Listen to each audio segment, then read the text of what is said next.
Today, I want to share a story.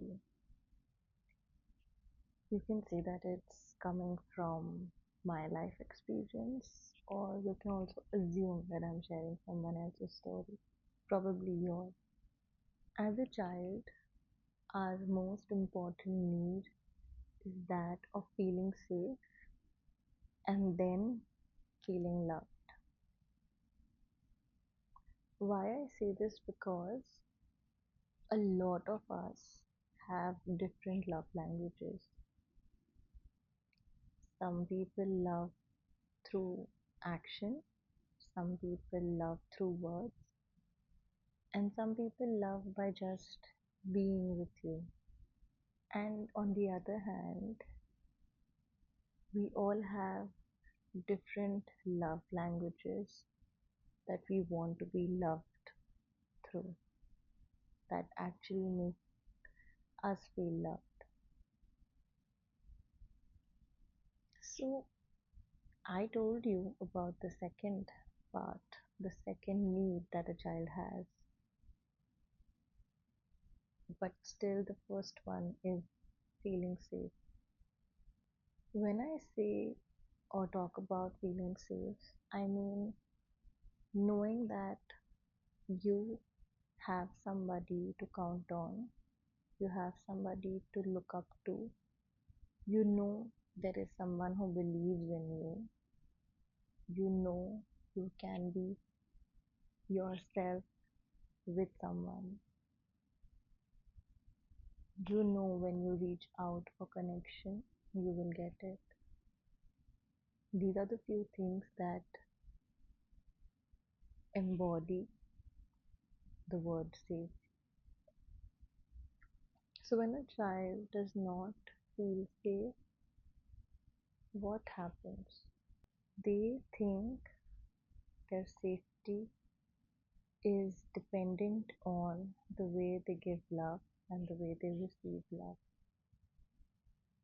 It's like if the plan A is not working, plan B is the contingent, whether it's seeking attention, using tactics to gain attention, or just demanding it. If, as a child, my love language is that of touch, I'll make sure that I do things that I get it. And that's the way all of our love languages are experienced by us. It's either something that we actually receive, or it's something that it's hard to get, but we know because we need it, we do everything, whether it's rational or irrational, to get it.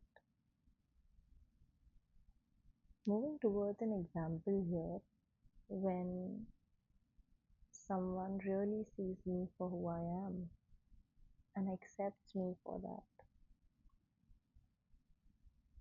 So when anybody, whether it's my parents, my friends, or my partner, when they don't acknowledge that side of me, I feel unloved. When I choose to do something and the feedback that I get from others is criticism, probably they say, no, this is not right, or you're making the wrong decision, or how can you even desire this? That's when I feel that my choices and my desires are not right, and I'm not allowed to choose them. And somewhere it triggers the part of me that really wants it. I know I might sound like I'm talking about being someone who wants what she wants.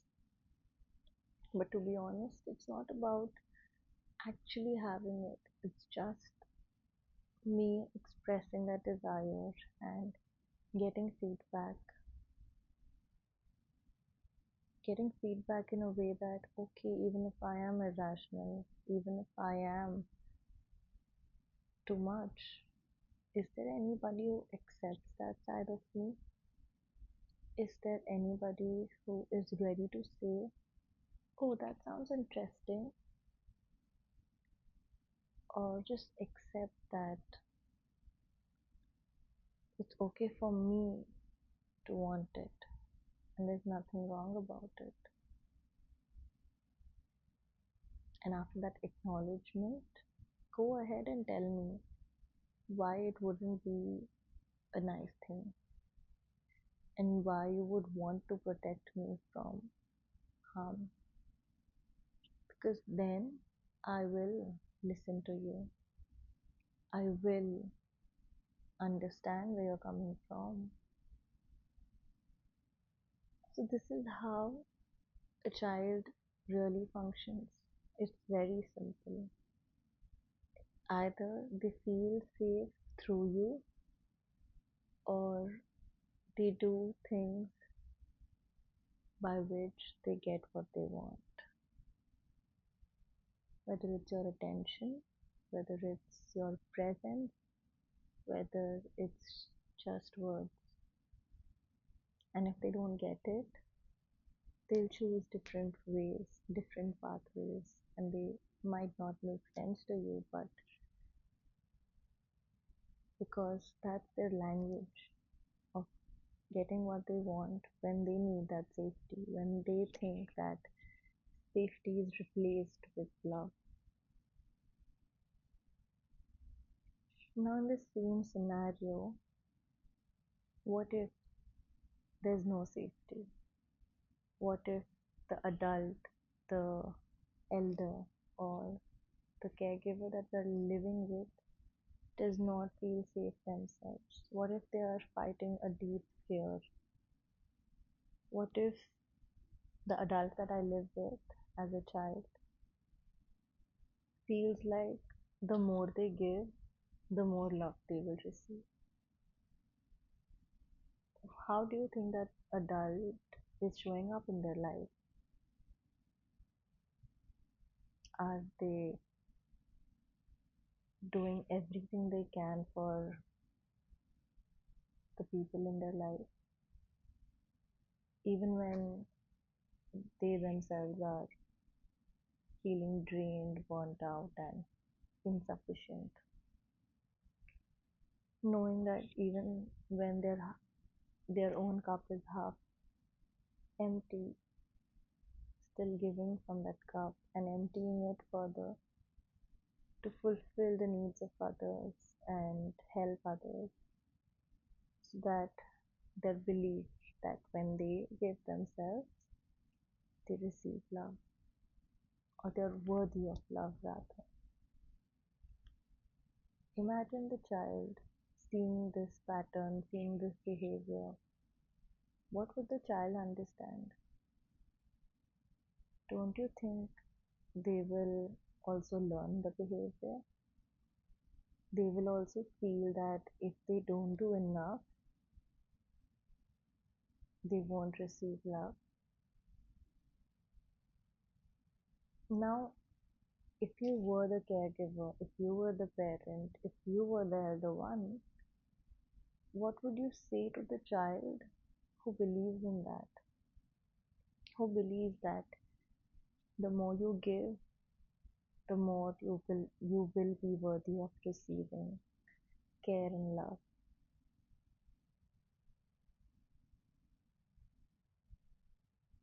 Would you tell the child that it doesn't matter how much you give?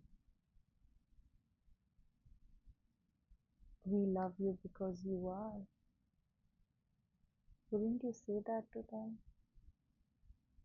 Would you want to push a child to their limits of doing something that completely depletes them and makes them lose their spark, just for the presence, for the attention, for the love of others? Think about it. Because I know if you're an adult, a caregiver, a parent,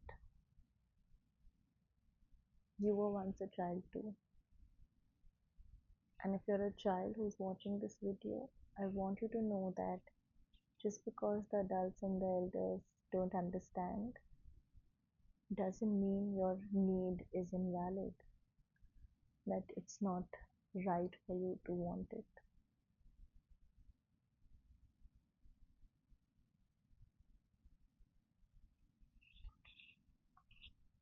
Growing up, the most important thing all of us are not taught is the way we talk to ourselves. Obviously, because we all have had different experiences in life, we see things differently. Someone who sees a glass full, somebody else sees it half empty, and somebody who's thirsty might just drink from it and empty it fully.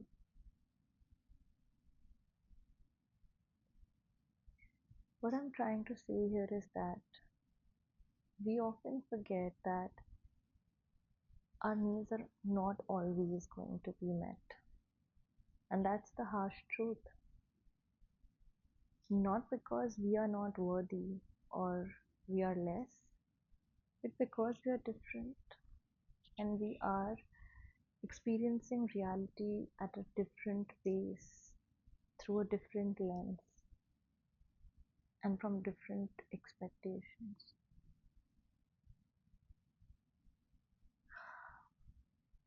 So when you don't get what you want, you don't think that you don't deserve it. You tell yourself that whatever I want right now may be out of reach.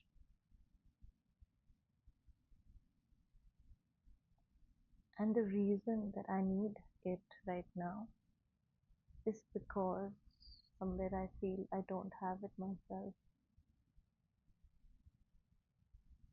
And when you reach to this point where you accept that you lack it, you'll know, you'll know the truth.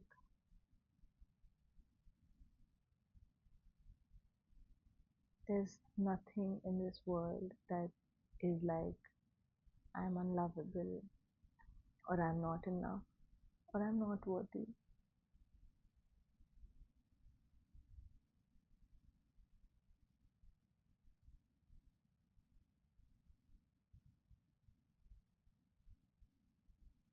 There are so many things that tell you that you are loved, that tell you that you're enough. But sometimes we get so stuck from wanting these things from just that one person because their reciprocation, their attention, their love will prove something for us.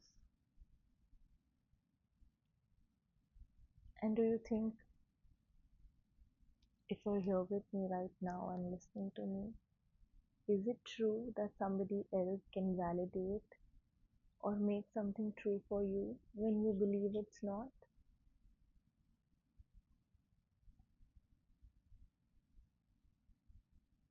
You know, it is truly magical that yes, we do need guidance. Yes, we do need support. Yes, we do need love and safety.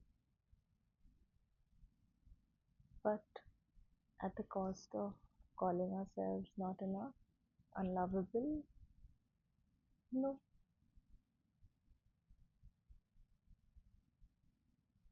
We just need to remind ourselves that even though we can't see the love, it exists. Even though we can't see the safety right now, it does exist. Just like your love for somebody who's hurting exists, and even when they can't see or you can't express it the way they want it from you, doesn't mean that you love them less.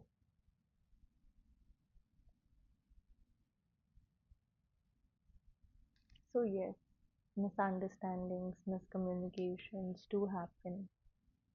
Sometimes two people have different love languages and they want to be received and they want to receive the one that is theirs. But often that does not happen. And that's where we are as children, as adults, as caregivers, as friends, as a community here to accept each one as who they are.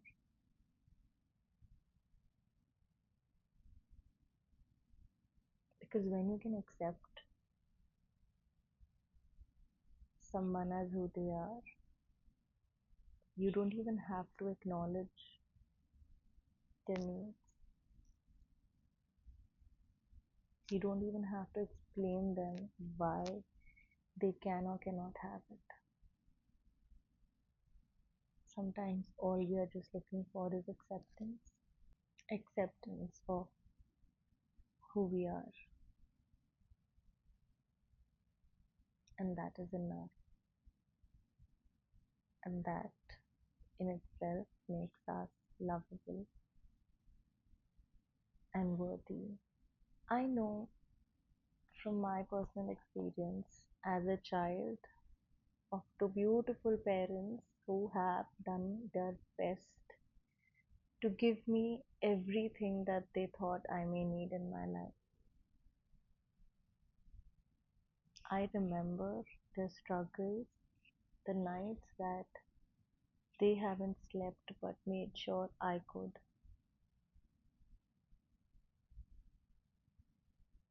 And for the longest time, I also thought that they don't love me the way I want them to. They don't understand me. They don't hear me.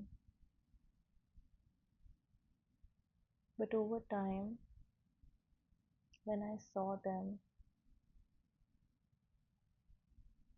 repeatedly not being able to see what I was trying to show them, I realized maybe I can't show them the way I want them to see me. And that one realization changed a hell lot of things between us. And when I saw their love through them and not from my own lens, I truly understood what love was like. Yes, it never came to me the way that I wanted it, but that doesn't mean or did not mean all this while that they did not love me. They did, and they still do today. Even after the mistakes I've made, even after the choices I've made, even after I have had series of rebellious breakouts with them, I know in my heart they do love me a lot, and I love them too. Not for who I wanted them to be for me, but yes, fully and deeply for who they are. And that's what gave me the peace that I was searching for many, many years. And when I did that, it was easier for me to accept myself because when I accepted them, I gave myself the chance to accept me. And then the safety growing up, yes, was learned through them, but eventually I found my own way to make myself feel safe and loved. And so today's video was just me expressing something I recently went through. It's like everything that I fought through and came out of seeing those same patterns, not in myself but in others, reminded me of my own struggles and who I was then. And so today, because I could find that peace and that freedom and that worthiness and that lovability, I know you can too. So here I am reminding you once again, tuning into your inner world helps you not only see others better, but to understand yourself and meet yourself vulnerably like nobody else in the world could. Take care, and you are lovable and worthy.